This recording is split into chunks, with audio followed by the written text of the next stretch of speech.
Diputado de Loredo tiene la palabra, por favor. Vamos acotando el tiempo.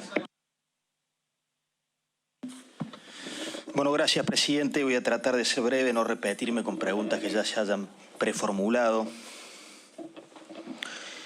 Gracias, ministro y secretario, por esta predisposición de corresponder a esta obligación institucional que tienen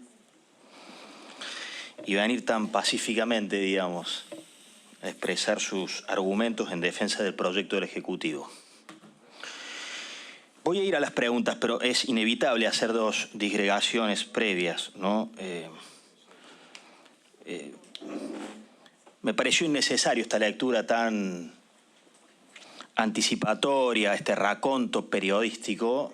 Me parece que no suma, no nos colabora, no da más elementos, esta cita tan pormenorizada de diarios que ustedes critican, digamos, ¿no?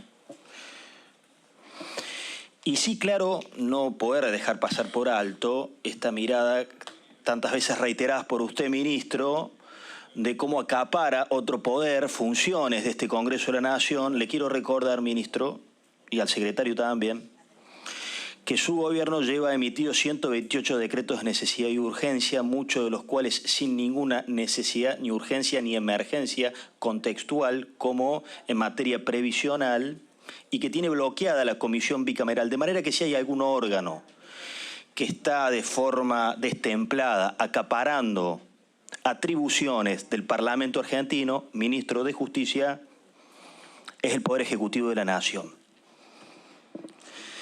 Lo que uno advierte con mucha preocupación, ministro, es que toda la energía está puesta en una variante del Consejo de la Magistratura que no es menor, no voy a ser ingenuo, que tiene que ver con la lógica de representación. Dicha en buenos términos, podríamos decir que tiene que ver con la rosca, que tiene que ver con la representación estamental o corporativa. Uno le puede poner un adjetivo mejor o peor, pero toda la energía del Poder Ejecutivo está puesta ahí. Fíjese usted, ministro, que una diputada de su bloque le pregunta por qué no aprovecharon esta oportunidad para presentar una reforma del Consejo de la Magistratura que involucre tantos otros temas mucho más importantes de cara a la ciudadanía. Es dramáticamente preocupante que venga el ministro de Justicia a contarnos lo mal que está el servicio de justicia. Viene el ministro de Justicia de la Nación a ser una especie de narrador.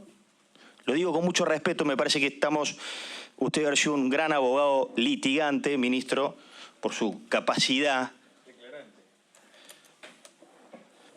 de atacar, como quien dice, en el buen sentido de la palabra, o de defender, como usted lo quiere decir. Se lo digo sin el afán de entrar en enriedos y para ir a las preguntas, pero quiero darle la contextualidad del problema, digamos. Es un gobierno donde la vicepresidenta lo narra, donde cuando Feletti era el ministro encargado de que los precios no subieran, sus declaraciones eran los precios suben. Entonces es como que hay un gobierno que es una especie de narrador ajeno a las responsabilidades que efectivamente están en manos de ustedes. Y no hemos escuchado, me pareció muy pedagógico, muy didáctico, ese cuadro con colores, con proyecciones, en cómo va comparando las proporcionalidades de representación estaduales. Me gustaría que esa misma energía la hubiese puesto en contarnos cómo estos aproximados 1000 jueces federales que tiene el extenso país nuestro están funcionando. Los fueros penales, contenciosos administrativos, laborales, comerciales, civiles, de quiebras electorales. No escuché prácticamente nada de eso, un diagnóstico. Viene el ministro de Justicia a hablar del órgano encargado de la designación, del juzgamiento disciplinario, pero también de la administración del Poder Judicial de la Nación, y no nos dice nada y opina como ajeno al problema y nos preocupa muchísimo. Pero voy a ir justamente a las preguntas en esos dos bloques, ministro. Y le agradezco la paciencia. Las vinculadas al fondo de la cuestión y su proyecto, ministro o secretario, para el que quiera escuchar, claro que el Consejo viene funcionando mal. el consejo que se sancionó con la ley de Cristina Fernández de Kirchner. Viene funcionando mal. De 1000 jueces tenés 250 vacantes. 250, sí, señor secretario. 245, 247, un cuarto de la totalidad de los jueces federales de la Argentina tiene vacancias y están ocupados con subrogantes o con jueces transitorios que están a tiro de decreto. Entonces, no hay propuestas vinculadas a cómo son más rápidas las sustituciones de las vacancias, que se demoran permanentemente en el tiempo. Desde Juntos por el Cambio se trabajó en una alternativa de propuesta que se presentó en el Senado que establecía plazos. Nada dice el proyecto de ustedes sobre la extensa demora que tienen los juzgamientos disciplinarios, que son de 3 años. 2 casos muy emblemáticos. ¿Por qué el Ejecutivo, su representante en el Consejo de la Magistratura, ministro, no se predispone a que avance la causa del juez federal Walter Bento? ¿Por qué el Poder Ejecutivo no toma acciones para cubrir las vacantes ante un problema un flagelo tan estructuralmente problemático como es el del narcotráfico, que ha sido solicitado explícitamente por todos los miembros del Poder Judicial? Es el ministro de Justicia. Hay pliegos que todavía dependen del Poder Ejecutivo, nos están cubriendo vacancias en uno de los distritos más complejos, más calientes, que todos los días cronican muertes. Y la propuesta que ustedes traen, nada dicen de cómo pretenden resolver el tiempo de duración de la cobertura de las vacantes o el tiempo de duración de juzgamiento disciplinario de los jueces. Nada, nada dice.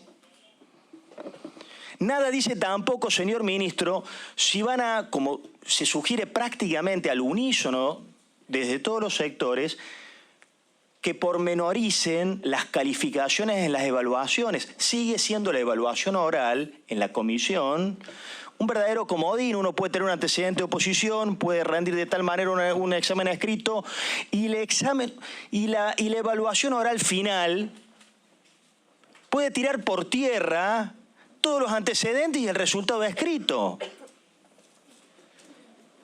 Es tiempo que avancemos, ministro. Y yéndome, para no esquivarle tampoco al tema de la representación, en el cual ustedes ponen el 100% de la energía, y que me parece un error muy grande. Mire, la verdad es que nosotros lo que observamos es que para cumplir con el fallo, que no respetan, que critican, pero que dicen que están dispuestos a acatar, la conclusión que uno saca es, si pasan de 9 miembros políticos, que es la composición actual, 4 de diputados, 4 de senadores y 1 de ejecutivo, a 7 que proponen ustedes han intentado resolver el problema de la representación política de una forma muy simple. ¿Sabe cuál fue? Quitar 2 opositores, ¿no? Porque la conformación que ustedes proponen nos parece democráticamente inaceptable. La conformación que ustedes proponen es 7 miembros, de los cuales 5 son del oficialismo y 2 de la oposición. Eso proponen ustedes, 5 miembros, 7 miembros, 5 del oficialismo y 2 de la oposición. Y hoy tenés 9 miembros, 5 del oficialismo y 4, si uno pasara por alto todas estas cuestiones lúdicas que son un drama democrático, por el cual en el Senado se arrogaron la representación de las minorías, ¿no? Pero si uno se ateniera, se atuviera, parezco Axel Kicillof, perdón, al texto de la ley, tendría,